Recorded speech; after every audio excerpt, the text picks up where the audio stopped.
Cannibale de Patrick Sintas. C'était là que le bas blessait, car aux yeux de ses nouveaux voisins, Joris n'était pas un modello, mais tout simplement un terrien capable de donner des enfants aux femmes. Arthur avait bien travaillé le dossier administratif dans ce sens. C'était un expert, et tout baignait dans l'huile, à part le fait que Godefroy refusait d'être l'enfant de Joris, et qu'il en parlait à qui voulait l'entendre. Et pour pimenter cette situation vaudevillesque, il adorait Arthur, qui le traitait comme un fils. Mais malgré ses défauts de conception, la machine tournait rond.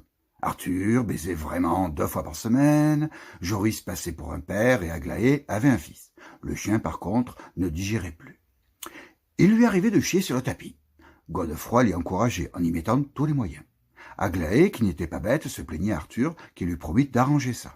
Et voilà que Joris, loin de participer à une solution heureuse pour chacun des protagonistes de cette imposture, ajoutait encore la difficulté. Arthur n'en parla pas à Aglaé. Il envoya mère et fils à la neige pour un week-end et fit venir 2 ouvriers pour effectuer quelques travaux dans le mur de la chambre. Souvenons-nous que cette chambre, celle où il tronchait Aglaé, était celle de Joris. En effet, ces soirs-là, Godefroy occupait la sienne. Et il fallait l'endormir pour qu'il cesse de poser la question de savoir où allait coucher l'oncle Arthur.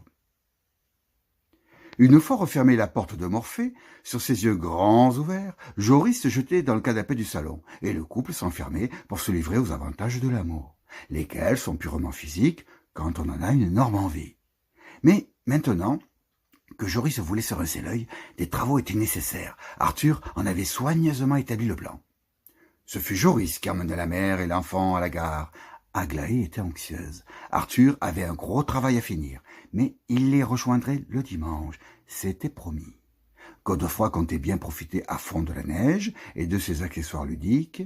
Il avait déjà les joues toutes colorées. Aglaé se montrait moins enthousiaste. Joris attendit le départ du train pour revenir en son appartement, où Arthur l'attendait avec les 2 ouvriers.